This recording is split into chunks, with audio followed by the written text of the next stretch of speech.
आपकी जो एक सियासी दुश्मनी जो थी तहरीक इंसाफ के चेयरमैन के साथ, उनकी तरफ से भी नजर आई, फिर आप और उन्होंने बड़े नाजेबा अल्फाज आपके मुतल्लिक बयान किए, आपको जेल में भी डाला। हमने उस वक्त भी कहा था ये नाजेबा अल्फाज हैं और ये किसी भी महजब लीडर को सियासत में जेब नहीं देते। हमने उस वक्त भी कंडेम किया था उसको। आपको जब जेल में डाला गया, मैंने यहाँ से प्रोग्राम्स किए और मैंने कंडेम किया उसको कि ये बड़ी ज़्यादती हुई है आपके साथ। लेकिन क्या राणा साहब मामला कुछ ऐसा है कि आपके जहन में कभी ये ख्याल आ सकता है, जो शायद चेयरमैन तहरीक इंसाफ भी समझ रहे होंगे, क्योंकि उन्होंने आपके साथ बड़ी ज़्यादतियाँ की, तो वो ये आपके मुतालिक सोचते हैं, आपके खिलाफ ये FIR करवाना चाहते हैं जो करवाने नहीं दी जा रही उनको, कि शायद आपने उनके कत्ल का मंसूबा बना दिया हो या शायद कोई ऐसा किया हो। ये कभी आपके मुझे मुझे मैं ये नहीं कह रहा आपने बनाया होगा, कब या इसलिए शायबा पैदा शायद हो रहा हो चेयरमैन तहरीक इंसाफ के जहन में आपको लेके कि आप लोगों की दुश्मनी बहुत ज़्यादा हो चुकी थी ज़ाती लेवल पर भी। देखें, इसमें कोई शक नहीं कि सियासत में इख्तलाफ राय को दुश्मनी, अपने मुखालफ को जो है वो उसको इंसल्ट करना, अपने मुखालफ को जो है वो ख़त्म करने की बात करना, अपने मुखालफिन को ये समझना कि जनाब ये चोर हैं, ये डाकू हैं, इनको कोई हक हासिल नहीं है ना जीने का ना सियासत करने का, ये उसका खासा है और उसकी ये बुनियादी तौर पे उसकी ये सोच है। मैंने आज से जो 5 महीने पहले ये बात कही थी जनाब, तो उस बात के ऊपर बड़ा एतराज़ भी हुआ। मैंने कहा था कि ये बंदा जो है, या तो ये इसका वजूद रहेगा सियासी वजूद जी, तो या फिर हमारा रहेगा। उसके पीछे इसकी ये सारी तैयारियां, इसकी तकारीर और इसके जो मामलात हैं, वो क्योंकि मेरी एक्सेस थी तो मैं उससे इस नतीजे पे पहुंचा। और आज भी मुझे इस बात के ऊपर जो है वो कोई डाउट नहीं है कि ये आदमी जो है ये सियासत में एक ऐसा फितना है कि ये जो है या खुद नहीं या इसका मुखालफ नहीं। सियासत में एहतराम, इख्तलाफ राय को सुनना, बर्दाश्त करना, ये चीज़ें जो हैं ये इसमें बिल्कुल नापैद हैं।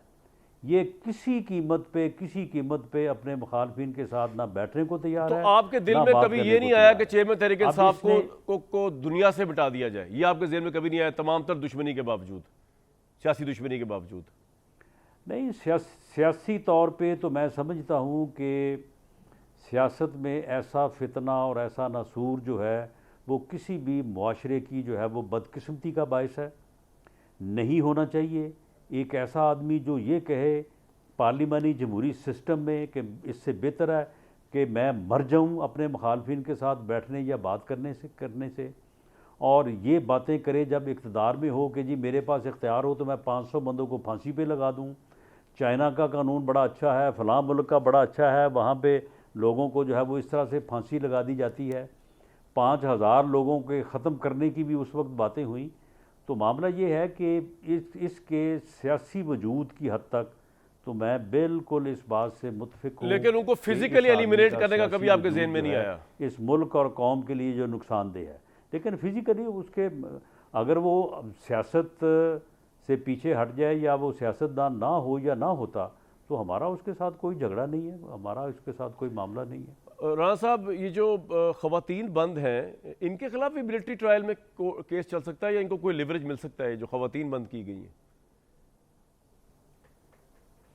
देखिए, खवातीन होने के नाते अगर वो खुद को प्लीड गिल्टी करें तो कानून में गुंजाइश है कि लेसर पनिशमेंट जो है वो हो सकती है और कोर्ट्स हमेशा जो है वो इन चीज़ों को वैल्यू करती हैं। लेकिन मामला ये है कि ये जो खवातीन हैं जो पकड़ी गई हैं, ये खवातीन मौजूद हैं वहाँ पे। ये खुद इनकार नहीं कर सकती कि हम वहाँ पे नहीं थी। ये खुद इन्होंने सारा कुछ किया है। ये खान साहब ने ये पढ़ी लिखी खवातीन को, पढ़े लिखे बच्चों को, इस बंदे ने इस तरह से उनके ज़हनों में जहर इंजेक्ट किया है कि उन लोगों को में ऐसा पागलपन आया कि उनको आज खुद ये महसूस हो रहा है और उन्हें ये जो है वो मालूम नहीं पड़ रहा कि हमें हुआ क्या और हमने किस तरह से जो है वो ये सारा अमल जो है वो किया। राणा साहब, ये जो आपकी हुकूमत में भी थोड़े आते हैं और आगे के सेटअप पे इस वक्त लग ये रहा है कि अभी आपकी कोलिशन चल रही है, लेकिन पीपल्स पार्टी का और आपके दरमियान बड़ा सख्त एक क्लैश शुरू हो चुका है। एक तो चेयरमैन PCB के अहदे को लेकर, जरदारी साहब राइटली शायद कहते हैं कि स्पोर्ट्स की वजारत उनके पास ही, तो चेयरमैन पीसीबी उनका होना चाहिए, ज़का अशरफ साहब हो या जो भी हो। आप कहते हैं नजम सेठी साहब को होना चाहिए, हालांकि नजम सेठी साहब बड़े अच्छे आदमी हैं और मैं तो उनको बड़ा खैर लाइक करता हूँ, लेकिन बात हो रही है पीपल्स पार्टी का जो असूली मौक़िफ़ है। एक तो इस पर ज़रा रोशनी डाल दीजिए, फिर मैंने एक बड़ा अहम और सवाल आपसे करना है आपके और उनके दरमियान डिस्प्यूट का, चेयरमैन नादरा को लेके। ये स्पोर्ट्स के मामले पे काफ़ी सिवियर हो गया मसला आपका, नजम सेठी वर्सेस जरदारी साहब। नहीं देखें, इसमें इससे पहले भी बड़े बड़े मामलात आए हैं और मैंने जरदारी साहब को ये देखा है कि वो किसी मामले में कोई ज़िद नहीं बनाते और मामले को फ़हम तफ़हीम से जो है वो तय करने पे उनका ज़्यादा ज़ोर होता है और रास्ता निकालते हैं। तो ये मामला कोई ऐसा सच मामला नहीं है। जब दोनों साहिबान प्राइम मिनिस्टर साहब और जरदारी साहब बैठेंगे तो इसको हल कर लेंगे। बाकी मामला ये है कि देखें, वजारत में कुछ इख्तियारात वज़ीर के होते हैं, उस हद तक इसमें कोई शक नहीं कि मिनिस्टर जो है वो अपने इख्तियारात को इस्तेमाल करता है।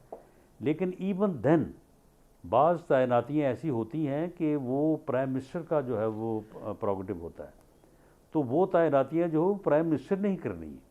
तो सर ये चेयरमैन जो है वो क्रिकेट बोर्ड की तैनाती जो है ये प्राइम मिनिस्टर का इख्तियार है, तो ये उन्होंने करनी है। अगर वज़ीर का इत्तलाक होता ये है तो कि वज़ीर साहब कर नवाज देते। शरीफ साहब और शहबाज शरीफ साहब दोनों नजम सेठी साहब से पीछे हटने को तैयार नहीं है। तो अगर आप पीछे नहीं हटते तो चाहे कोलेशन में दरार आ जाए, आप नजम सेठी साहब ही को पॉइंट करेंगे। ये मौक़िफ़ है ना गवर्नमेंट का इस वक्त, प्राइम मिनिस्टर साहब का। नहीं, मेरा नहीं ख्याल कि ये ऐसा मामला है कि जिसके ऊपर दोनों तरफ से कोई इस किस्म का रवैया अपनाया जाएगा। इससे पहले पूरा एक साल गुजरा है और इससे पहले बहुत ज़्यादा जो है वो मुश्किल मामलात भी जो है वो आते रहे हैं। तो हमेशा जो है वो उनको बैठ के जब बातचीत होती है तो उनका कोई ना कोई हल जो है वो निकल आता है। मेरा नहीं ख्याल कि कोई इस किस्म के एहसासात जो है वो पाए जाते हैं।